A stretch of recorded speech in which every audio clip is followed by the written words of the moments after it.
ദൈവത്തിന് സ്തോത്രം. ഇന്നത്തെ വായനയ്ക്കായി തിരഞ്ഞെടുത്ത വേദഭാഗങ്ങൾ രൂത്തിന്റെ പുസ്തകം 1 മുതൽ 4 വരെയുള്ള അധ്യായങ്ങൾ. അധ്യായം 1. ന്യായാധിപന്മാർ ന്യായപാലനം നടത്തിയ കാലത്ത് ഒരിക്കൽ ദേശത്ത് ക്ഷാമമുണ്ടായി. യഹൂദിയിലെ ബെത്ലഹേമിലുള്ള ഒരു ആൾ തൻ്റെ ഭാര്യയും 2 പുത്രന്മാരുമായി മോവാബ് ദേശത്ത് പരദേശിയായി പാർപ്പാൻ പോയി. അവന് ഏലിമേലേക്ക് എന്നും ഭാര്യയ്ക്ക് നവോമി എന്നും 2 പുത്രന്മാർക്ക് മഹ്ലോൻ എന്നും കില്യോൻ എന്നും പേർ. അവർ യഹൂദിയിലെ ബെത്ലഹേമിൽ നിന്നുള്ള എഫ്രാത്യരായിരുന്നു.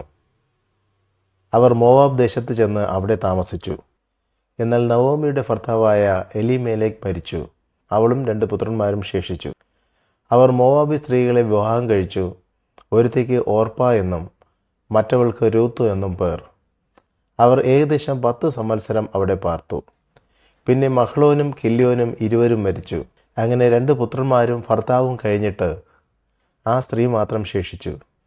യഹോവ തൻ്റെ ജനത്തെ സന്ദർശിച്ച് ആഹാരം കൊടുത്ത പ്രകാരം അവൾ മോവാബ് ദേശത്ത് വെച്ച് കേട്ടിട്ട് മോവാബ് ദേശം വിട്ട് മടങ്ങിപ്പോകുവാൻ തൻ്റെ മരുമക്കളോടുകൂടെ പുറപ്പെട്ടു. അങ്ങനെ അവൾ മരുമക്കളുമായി പാർത്തിരുന്ന സ്ഥലം വിട്ട് യഹൂദ ദേശത്തേക്ക് മടങ്ങിപ്പോകുവാൻ യാത്രയായി. എന്നാൽ നവോമി മരുമക്കൾ ഇരുവരോടും, നിങ്ങൾ താന്താൻ്റെ അമ്മയുടെ വീട്ടിലേക്ക് മടങ്ങിപ്പോകുവിൻ.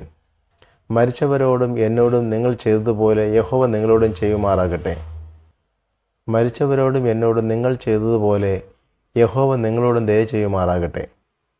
നിങ്ങൾ താന്താൻ്റെ ഭർത്താവിൻ്റെ വീട്ടിൽ വിശ്രാമം പ്രാപിക്കേണ്ടതിന് യഹോവ നിങ്ങൾക്ക് കൃപ നൽകുമാറാകട്ടെ എന്ന് പറഞ്ഞ് അവരെ ചുംബിച്ചു. അവർ ഉച്ചത്തിൽ കരഞ്ഞു.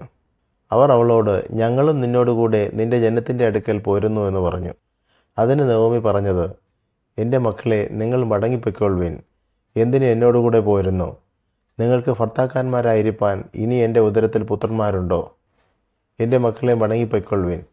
ഒരു പുരുഷന് ഭാര്യയായിരിക്കാൻ എനിക്ക് പ്രായം കഴിഞ്ഞുപോയി. അല്ല, അങ്ങനെ ഒരു ആശ എനിക്കുണ്ടായിട്ട് ഈ രാത്രി തന്നെ ഒരു പുരുഷന് ഭാര്യയായി പുത്രന്മാരെ പ്രസവിച്ചാലും അവർക്ക് പ്രായമാകുമ്പോളം നിങ്ങൾ അവർക്കായിട്ട് കാത്തിരിക്കുമോ? നിങ്ങൾ ഭർത്താക്കന്മാരെ എടുക്കാതെ നിൽക്കുമോ? അത് വേണ്ട. എൻ്റെ മക്കളെ, യഹോവയുടെ കൈ എനിക്ക് വിരോധമായി പുറപ്പെട്ടിരിക്കുകയാൽ നിങ്ങളെ വിചാരിച്ച് ഞാൻ വളരെ വ്യസനിക്കുന്നു. അവർ പിന്നെയും പൊട്ടിക്കരഞ്ഞു. ഓർപ്പ അമ്മാവിയമ്മയെ ചുംബിച്ച് പിരിഞ്ഞു. രൂത്തോ അവളോട് പറ്റി നിന്നു. അപ്പോൾ അവൾ, നിന്റെ സഹോദരി തൻ്റെ ജനത്തിൻ്റെയും തൻ്റെ ദേവൻ്റെയും അടുക്കൽ മടങ്ങിപ്പോയല്ലോ. നീയും നിന്റെ സഹോദരിയുടെ പിന്നാലെ പൊയ്ക്കൊള്ളുക എന്ന് പറഞ്ഞു. അതിന് രൂത്ത്, നിന്നെ വിട്ട് പിരിയുവാനും നിന്റെ കൂടെ വരാതെ മടങ്ങിപ്പോകുവാനും എന്നോട് പറയരുതേ. നീ പോകുന്നിടത്ത് ഞാനും പോരും. നീ പാർക്കുന്നിടത്ത് ഞാനും പാർക്കും. നിന്റെ ജനം എൻ്റെ ജനം, നിന്റെ ദൈവം എൻ്റെ ദൈവം. നീ മരിക്കുന്നിടത്ത് ഞാനും മരിച്ച് അടക്കപ്പെടും. മരണത്താലല്ലാതെ ഞാൻ നിന്നെ വിട്ടുപിരിഞ്ഞാലും യഹോവ തക്കവണ്ണവും അധികവും എന്നോട് ചെയ്യുമാറാകട്ടെ എന്ന് പറഞ്ഞു. തന്നോടുകൂടെ പോരുവാൻ അവൾ ഉറച്ചിരിക്കുന്നു എന്ന് കണ്ടപ്പോൾ അവൾ അവളോട് സംസാരിക്കുന്നത് മതിയാക്കി. അങ്ങനെ അവർ 2 പേരും ബെത്ലഹേം വരെ നടന്നു. അവർ ബെത്ലഹേമിൽ എത്തിയപ്പോൾ പട്ടണം മുഴുവനും അവരുടെ നിമിത്തം ഇളകി. ഇവൾ നവോമിയോ എന്ന് സ്ത്രീജനം പറഞ്ഞു. അവൾ അവരോട് പറഞ്ഞത്, നവോമി എന്നല്ല, മാറ എന്ന് എന്നെ വിളിപ്പിൻ. സർവശക്തൻ എന്നോട് ഏറ്റവും കൈപ്പായുള്ളത് പ്രവർത്തിച്ചിരിക്കുന്നു. നിറഞ്ഞവളായി ഞാൻ പോയി ഒഴിഞ്ഞവളായി യഹോവ എന്നെ മടക്കി വരുത്തിയിരിക്കുന്നു. യഹോവ എനിക്ക് വിരോധമായി സാക്ഷീകരിക്കുകയും സർവശക്തൻ എന്നെ ദുഃഖിപ്പിക്കുകയും ചെയ്തിരിക്കെ നിങ്ങൾ എന്നെ നവോമി എന്ന് വിളിക്കുന്നതെന്ത്? ഇങ്ങനെ നവോമി മോവാബ് ദേശത്ത് നിന്ന് കൂടെ പോന്ന മരുമകൾ രൂത്ത് എന്ന മോവാബെ സ്ത്രീയുമായി മടങ്ങി വന്നു. അവർ യവക്കൊയ്ത്തിൻ്റെ ആരംഭത്തിൽ ബെത്ലഹേമിലെത്തി. അധ്യായം 2. നവോമിക്ക് തൻ്റെ ഭർത്താവായ എലീമേലെക്കിൻ്റെ കുടുംബത്തിൽ മഹാധനവാനായ ഒരു ചാർച്ചക്കാരനുണ്ടായിരുന്നു. അവന് ബോവസ് എന്നു പേർ. എന്നാൽ മോവാബി സ്ത്രീയായ രൂത്ത് നവോമിയോട്, ഞാൻ വയലിൽ ചെന്ന് എന്നോട് ദയ കാണിക്കുന്നവനെ ആശ്രയിച്ച് കതിർ പെറുക്കട്ടെ എന്ന് ചോദിച്ചു. പൊയ്ക്കൊള്ളുക മകളെ എന്ന് അവൾ അവളോട് പറഞ്ഞു. അങ്ങനെ അവൾ പോയി വയലിൽ കൊയ്ത്തുകാരുടെ പിന്നാലെ ചെന്ന് പെറുക്കി. ഭാഗ്യവശാൽ അവൾ എലീമേലെക്കിൻ്റെ കുടുംബക്കാരനായ ബോവസിനുള്ള വയലിലായിരുന്നു ചെന്നത്. അപ്പോൾ ഇതാ, ബോവസ് ബെത്ലഹേമിൽ നിന്ന് വരുന്നു. അവൻ കൊയ്ത്തുകാരോട്, യഹോവ നിങ്ങളോടുകൂടെ ഇരിക്കട്ടെ എന്ന് പറഞ്ഞു. യഹോവ നിന്നെ അനുഗ്രഹിക്കട്ടെ എന്ന് അവർ അവനോടും പറഞ്ഞു.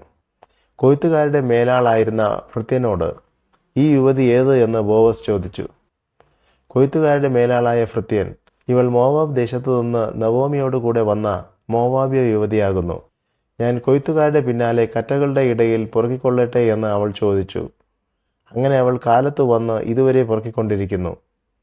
വീട്ടിൽ അല്പനേരമേ താമസിച്ചുള്ളൂ എന്ന് ഉത്തരം പറഞ്ഞു. ബോവസ് രൂത്തിനോട്, കേട്ടോ മകളെ, പൊറുക്കുവാൻ വേറൊരു വയൽ പോകേണ്ട, ഇവിടം വിടുകയും വേണ്ട. ഇവിടെ എൻ്റെ ബാല്യക്കാരത്തികളോട് ചേർന്ന് കൊള്ളുക.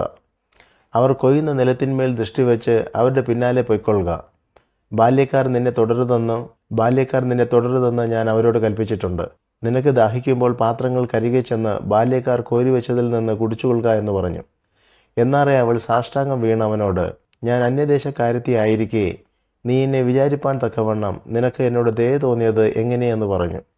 ബോവസ് അവളോട്, നിന്റെ ഭർത്താവ് മരിച്ച ശേഷം അമ്മാവി അമ്മയ്ക്ക് നീ ചെയ്തിരിക്കുന്നതും നിന്റെ അപ്പനെയും അമ്മയും സ്വദേശത്തെയും വിട്ട് മുമ്പേ അറിയാത്ത ജനത്തിൻ്റെ അടുക്കൽ വന്നിരിക്കുന്നതുമായ വിവരമൊക്കെ ഞാൻ കേട്ടിരിക്കുന്നു. നിന്റെ പ്രവൃത്തിക്ക് യഹോവ പകരം നൽകട്ടെ. ഇസ്രായേലിൻ്റെ ദൈവമായ യഹോവയുടെ ചിറകിൻ കീഴെ ആശ്രയിച്ചു വന്നിരിക്കുന്ന നിനക്ക് അവൻ പൂർണ്ണ പ്രതിഫലം തരുമാറാകട്ടെ എന്ന് ഉത്തരം പറഞ്ഞു. അതിന് അവൾ, യജമാനനെ, ഞാൻ നിന്റെ ദാസിമാരിൽ ഒരുത്തിയെപ്പോലെയല്ല എന്നു വരികിലും നീ എന്നെ ആശ്വസിപ്പിക്കുകയും അടിയനോട് ദയയായി സംസാരിക്കുകയും ചെയ്യുവാൻ തക്കവണ്ണം എന്നോട് നിനക്ക് കൃപ തോന്നിയല്ലോ എന്ന് പറഞ്ഞു. ഭക്ഷണ സമയത്ത് ബോവസ് അവളോട്, ഇവിടെ വന്ന് ഭക്ഷണം കഴിക്കുക, കഷ്ണം ചാറ്റിൽ മുക്കിക്കൊള്ളുക എന്ന് പറഞ്ഞു. അങ്ങനെ അവൾ കൊയ്ത്തുകാരുടെ അരികെ ഇരുന്നു. അവൻ അവൾക്ക് മലർ കൊടുത്തു. അവൾ തിന്ന് തൃപ്തിയായി ശേഷിപ്പിക്കുകയും ചെയ്തു. അവൾ പൊറുക്കുവാൻ എഴുന്നേറ്റപ്പോൾ ബോവസ് തൻ്റെ ബാല്യക്കാരോട്, അവൾ കറ്റകളുടെ ഇടയിൽ തന്നെ പൊറുക്കിക്കൊള്ളട്ടെ, അവളെ ഉപദ്രവിക്കരുത്. പൊറുക്കേണ്ടതിന് അവൾക്കായിട്ട് കറ്റകളിൽ നിന്ന് വലിച്ചിട്ടേക്കണം, അവളെ ശകാരിക്കരുത് എന്ന് കൽപ്പിച്ചു. ഇങ്ങനെ അവൾ വൈകുന്നേരം വരെ പൊറുക്കിയത് മെതിച്ചപ്പോൾ ഏകദേശം 1 പറ യവമുണ്ടായിരുന്നു. അവൾ അത് എടുത്തും കൊണ്ട് പട്ടണത്തിലേക്ക് പോയി. അവൾ പൊറുക്കിക്കൊണ്ടുവന്നത് അമ്മായിയമ്മ കണ്ടു. താൻ തിന്നു ശേഷിപ്പിച്ചിരുന്നതും അവൾ എടുത്ത് അവൾക്ക് കൊടുത്തു. അമ്മായിയമ്മ അവളോട്, നീ ഇന്ന് എവിടെയായിരുന്നു പൊറുക്കിയത്? എവിടെയായിരുന്നു വേല ചെയ്തത്? നിന്നോട് ആദരവ് കാണിച്ചവൻ അനുഗ്രഹിക്കപ്പെട്ടവൻ എന്ന് പറഞ്ഞു.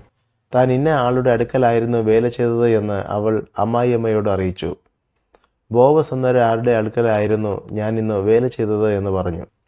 നവോമി മരുമകളോട്, ജീവനുള്ളവരോടും മരിച്ചവരോടും ദയ വിടാതിരിക്കുന്ന യഹോവയാൽ അവൻ അനുഗ്രഹിക്കപ്പെട്ടവൻ എന്ന് പറഞ്ഞു. അയാൾ നമുക്ക് അടുത്ത ചാർച്ചക്കാരനും നമ്മുടെ വീണ്ടെടുപ്പുകാരിൽ ഒരുത്തനുമാകുന്നു എന്നും നവോമി അവളോട് പറഞ്ഞു.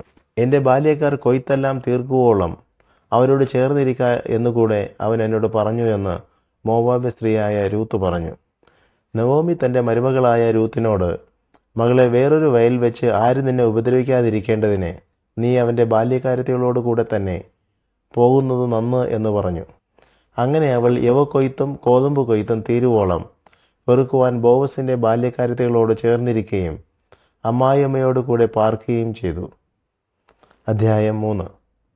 അനന്തരം അവളുടെ അമ്മായിയമ്മയായ നവോമി അവളോട് പറഞ്ഞത്, മകളെ, നിനക്ക് നന്നായിരിക്കേണ്ടതിന് ഞാൻ നിനക്ക് വേണ്ടി ഒരു വിശ്രാമ സ്ഥലം അന്വേഷിക്കേണ്ടയോ? നീ ചേർന്നിരുന്ന ബാല്യക്കാരത്തികളുടെ യജമാനായ ബോവസ് നമ്മുടെ ചാർച്ചക്കാരനല്ലയോ?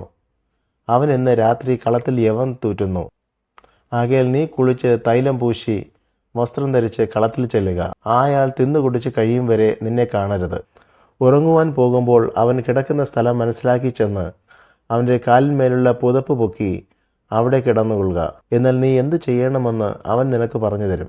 അതിന് അവൾ, നീ പറയുന്നതൊക്കെ ഞാൻ ചെയ്യാമെന്ന് അവളോട് പറഞ്ഞു. അങ്ങനെ അവൾ കളത്തിൽ ചെന്ന് അമ്മായിയമ്മ കൽപ്പിച്ചതുപോലെയൊക്കെയും ചെയ്തു. ബോവസ് തിന്ന് കുടിച്ച് ഹൃദയം തെളിഞ്ഞ ശേഷം യവകൂമ്പാരത്തിൻ്റെ ഒരു വശത്ത് ചെന്ന് കിടന്നു. അവളും പതുക്കെ ചെന്ന് അവൻ്റെ കാലിന്മേലുള്ള പുതപ്പ് പൊക്കി അവിടെ കിടന്നു. അർദ്ധരാത്രിയിൽ അവൻ ഞെട്ടിത്തിരിഞ്ഞ് തൻ്റെ കാൽക്കൽ ഒരു സ്ത്രീ കിടക്കുന്നത് കണ്ടു. നീ ആർ എന്ന് അവൻ ചോദിച്ചു. ഞാൻ നിന്റെ ദാസിയായ രൂത്ത്. നിന്റെ പുതപ്പ് അടിയൻ്റെ മേൽ ഇടയണമേ, നീ വീണ്ടെടുപ്പുകാരനല്ലോ എന്ന് അവൾ പറഞ്ഞു. അതിനു അവൻ പറഞ്ഞത്, മകളെ, നീ യഹോവയാൽ അനുഗ്രഹിക്കപ്പെട്ടവൾ. ദരിദ്രന്മാരോ ധനവാന്മാരോ ആയ ബാല്യക്കാരെ നീ പിന്തുടരാതിരിക്കയാൽ ആദ്യത്തേതിൽ അധികം ദയ ഒടുവിൽ കാണിച്ചിരിക്കുന്നു. ആകയാൽ മകളെ, ഭയപ്പെടേണ്ട. നീ ചോദിക്കുന്നതൊക്കെ ഞാൻ ചെയ്തു തരാം. നീ ഉത്തമ സ്ത്രീ എന്ന് എൻ്റെ ജനമായ പട്ടണക്കാർക്കും എല്ലാവർക്കും അറിയാം. ഞാൻ നിന്റെ വീണ്ടെടുപ്പുകാരൻ എന്നത് സത്യം തന്നെ.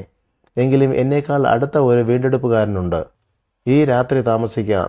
നാളെ അവൻ നിനക്ക് വീണ്ടെടുപ്പുകാരൻ്റെ മുറ നിവർത്തിച്ചാൽ കൊള്ളാം. അവൻ നിവർത്തിക്കട്ടെ.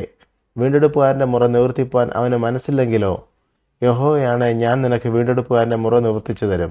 രാവിലെ വരെ കിടന്നുകൊള്ളുക. അങ്ങനെ അവൾ രാവിലെ വരെ അവൻ്റെ കാൽക്കൽ കിടന്നു. ഒരു സ്ത്രീ കളത്തിൽ വന്നത് ആരും അറിയരുതെന്ന് അവൻ പറഞ്ഞിരുന്നത് കൊണ്ട് ആളറിയാറാകും മുമ്പേ അവൾ എഴുന്നേറ്റു. നീ ധരിച്ചിരിക്കുന്ന പുതപ്പ് കൊണ്ടുവന്ന് പിടിക്ക എന്ന് അവൻ പറഞ്ഞു. അവൾ അത് പിടിച്ചപ്പോൾ അവൻ 6 ഇടങ്ങഴിയോളം അതിൽ അളന്നു കൊടുത്തു. അവൾ പട്ടണത്തിലേക്ക് പോയി. അവൾ അമ്മായിയമ്മയുടെ അടുക്കൽ വന്നപ്പോൾ, നിന്റെ കാര്യം എന്തായി മകളെ എന്ന് അവൾ ചോദിച്ചു. അയാൾ തനിക്ക് ചെയ്തതൊക്കെയും അവൾ അറിയിച്ചു. അമ്മായിയമ്മയുടെ അടുക്കൽ വെറും കൈയായി പോകരുത് എന്ന് അവൻ എന്നോട് പറഞ്ഞു. ഈ 6 ഇടങ്ങഴി യവവും എനിക്ക് തന്നു എന്ന് അവൾ പറഞ്ഞു. അതിനു അവൾ, എൻ്റെ മകളെ, ഈ കാര്യം എന്താകുമെന്ന് അറിയുവോളം നീ അനങ്ങാതിരിക്ക. ഇന്നു ഈ കാര്യം തീർക്കും വരെ അയാൾ സ്വസ്ഥമായിരിക്കയില്ല എന്ന് പറഞ്ഞു. അധ്യായം 4. എന്നാൽ ബോവസ് പട്ടണവാതിക്കൽ ചെന്ന് അവിടെയിരുന്നു. ബോവസ് പറഞ്ഞിരുന്ന വീണ്ടെടുപ്പുകാരൻ കടന്നു പോകുന്നത് കണ്ടു. എടോ, ഇങ്ങോട്ട് വന്ന് ഇവിടെ ഇരിക്ക എന്ന് അവനോട് പറഞ്ഞു. അവൻ ചെന്ന് അവിടെയിരുന്നു. പിന്നെ അവൻ പട്ടണത്തിലെ മൂപ്പന്മാരിൽ 10 പേരെ വരുത്തി, ഇവിടെ ഇരിപ്പിനെന്ന് പറഞ്ഞു. അവരും ഇരുന്നു. അപ്പോൾ അവൻ ആ വീണ്ടെടുപ്പുകാരനോട് പറഞ്ഞത്, മോവാബ് ദേശത്തുനിന്ന് മടങ്ങി വന്നിരിക്കുന്ന നവോമി നമ്മുടെ സഹോദരനായ എലീമേലെക്കിൻ്റെ വയൽ വിൽക്കുന്നു. ആകയാൽ നിന്നോട് അത് അറിയിപ്പാൻ ഞാൻ വിചാരിച്ചു. ഇവിടെ ഇരിക്കുന്നവരുടെയും ജനത്തിൻ്റെ മൂപ്പന്മാരുടെയും മുമ്പാകെ നീ അത് വിലയ്ക്ക് വാങ്ങുക. നിനക്ക് വീണ്ടെടുപ്പാൻ മനസ്സുണ്ടെങ്കിൽ വീണ്ടെടുക്ക. വീണ്ടെടുപ്പാൻ നിനക്ക് മനസ്സില്ല എങ്കിൽ ഞാൻ അറിയേണ്ടതിന് എന്നോട് പറക. നീ കഴിഞ്ഞിട്ട് ഞാനുമല്ലാതെ വീണ്ടെടുപ്പാൻ ആരുമില്ല. അതിനു അവൻ, ഞാൻ വീണ്ടെടുക്കാമെന്ന് പറഞ്ഞു. അപ്പോൾ ബോവസ്, നീ നവോമിയോട് വയൽ വാങ്ങുന്ന നാളിൽ മരിച്ചവൻ്റെ അവകാശത്തിന്മേൽ അവൻ്റെ പേർ നിലനിർത്തുവാൻ തക്കവണ്ണം മരിച്ചവൻ്റെ ഭാര്യ മോവാബി സ്ത്രീയായ രൂത്തിനെയും വാങ്ങണമെന്ന് പറഞ്ഞു. അതിന് വീണ്ടെടുപ്പുകാരൻ, എനിക്കത് വീണ്ടെടുപ്പാൻ കഴിയുകയില്ല. എൻ്റെ സ്വന്തം അവകാശം നഷ്ടമാക്കേണ്ടി വരും. ആകയാൽ ഞാൻ വീണ്ടെടുക്കേണ്ടത് നീ വീണ്ടെടുത്തുകൊള്ളുക. എനിക്ക് വീണ്ടെടുപ്പാൻ കഴിയുകയില്ല എന്ന് പറഞ്ഞു. എന്നാൽ വീണ്ടെടുപ്പും കൈമാറ്റവും സംബന്ധിച്ചുള്ള കാര്യം ഉറപ്പാക്കുവാൻ ഒരുത്തൻ തൻ്റെ ചെരുപ്പൂരി മറ്റവന് കൊടുക്കുന്നത് ഇസ്രായേലിൽ പണ്ട് നടപ്പായിരുന്നു. ഇതായിരുന്നു ഇസ്രായേലിൽ ഉറപ്പാക്കുന്ന വിധം. അങ്ങനെ ആ വീണ്ടെടുപ്പുകാരൻ ബോവസിനോട്, നീ അത് വാങ്ങിക്കൊള്ളുക എന്ന് പറഞ്ഞ് തൻ്റെ ചെരുപ്പൂരി കൊടുത്തു. അപ്പോൾ ബോവസ് മൂപ്പന്മാരോടും സകല ജനത്തോടും പറഞ്ഞത്, എലീമേലെക്കിനുള്ളതൊക്കെയും കില്യോനും മഹ്ലോനും ഉള്ളതൊക്കെയും ഞാൻ നവോമിയോട് വാങ്ങിയിരിക്കുന്നു എന്നതിന് നിങ്ങൾ ഇന്ന് സാക്ഷികളാകുന്നു. അത്രയുമല്ല, മരിച്ചവൻ്റെ പേർ അവൻ്റെ സഹോദരന്മാരുടെ ഇടയിൽ നിന്ന് അവൻ്റെ പട്ടണവാതിക്കൽ നിന്നും മാഞ്ഞു പോകാതെ വണ്ണം മരിച്ചവൻ്റെ പേർ അവൻ്റെ അവകാശത്തിന്മേൽ നിലനിർത്തേണ്ടതിന് മഹ്ലോൻ്റെ ഭാര്യ മോവാബ്യ സ്ത്രീയായ രൂത്തിനെയും എനിക്ക് ഭാര്യയായി വാങ്ങിയിരിക്കുന്നു എന്നതിനും നിങ്ങൾ ഇന്ന് സാക്ഷികളാകുന്നു. അതിന് പട്ടണവാതിക്കൽ ഇരുന്ന സകല ജനവും മൂപ്പന്മാരും പറഞ്ഞത്, ഞങ്ങൾ സാക്ഷികൾ തന്നെ. നിന്റെ വീട്ടിൽ വന്നിരിക്കുന്ന സ്ത്രീയെ യഹോവ റാഹേലിനെ പോലെയും ലേയെ പോലെയും ആക്കട്ടെ. അവർ ഇരുവരുമല്ലോ ഇസ്രായേൽ ഗൃഹം പണിതത്. എഫ്രാത്തായിൽ നീ പ്രബലനും ബെത്ലഹേമിൽ വിസ്തൃതനുമായിരിക്ക. ഈ യുവതിയിൽ നിന്ന് യഹോവ നിനക്ക് നൽകുന്ന സന്തതിയാൽ നിന്റെ ഗ്രഹം താമാർ യഹൂദയ്ക്ക് പ്രസവിച്ച ഫേരസിൻ്റെ ഗ്രഹം പോലെ ആയിത്തീരട്ടെ. ഇങ്ങനെ ബോവസ് രൂത്തിനെ പരിഗ്രഹിച്ചു. അവൾ അവന് ഭാര്യയായി. അവൻ അവളുടെ അടുക്കൽ ചെന്നപ്പോൾ യഹോവ അവൾക്ക് ഗർഭം നൽകി. അവൾ ഒരു മകനെ പ്രസവിച്ചു. എന്നാൽ സ്ത്രീകൾ നവോമിയോട്, ഇന്ന് നിനക്ക് ഒരു വീണ്ടെടുപ്പുകാരനെ നൽകിയിരിക്കൊണ്ട് യഹോവ വാഴ്ത്തപ്പെട്ടവൻ. അവൻ്റെ പേർ ഇസ്രായേലിൽ വിസ്തൃതമായിരിക്കട്ടെ. അവൻ നിനക്ക് ആശ്വാസപ്രദനും നിന്റെ വാർദ്ധക്യത്തെങ്കിൽ പോഷകനുമായിരിക്കും. നിന്നെ സ്നേഹിക്കുന്നവളും 7 പുത്രന്മാരെക്കാൾ നിനക്ക് ഉത്തമയുമായിരിക്കുന്ന നിന്റെ മരുമകളല്ലോ അവനെ പ്രസവിച്ചത് എന്ന് പറഞ്ഞു. നവോമി കുഞ്ഞിനെ എടുത്ത് മടിയിൽ കിടത്തി അവന് ധാത്രിയായി തീർന്നു. അവളുടെ അയൽക്കാരത്തികൾ, നവോമിക്ക് ഒരു മകൻ ജനിച്ചു എന്ന് പറഞ്ഞ് അവന് ഓബേദ് എന്ന് പേർ വിളിച്ചു. ദാവീദിൻ്റെ അപ്പനായ ഇശായിയുടെ അപ്പൻ ഇവൻ തന്നെ. ഫേരസിൻ്റെ വംശപാരമ്പര്യമാവിത്. ഫേരസ് ഹെസ്രോനെ ജനിപ്പിച്ചു. ഹെസ്രോൻ രാമിനെ ജനിപ്പിച്ചു. രാം അമ്മീനാദാബിനെ ജനിപ്പിച്ചു. അമ്മീനാദാബ് നഹശോനെ ജനിപ്പിച്ചു. നഹശോൻ സൽമോനെ ജനിപ്പിച്ചു. സൽമോൻ ബോവസിനെ ജനിപ്പിച്ചു. ബോവസ് ഓബേദിനെ ജനിപ്പിച്ചു. ഓബേദ് ഇശായിയെ ജനിപ്പിച്ചു.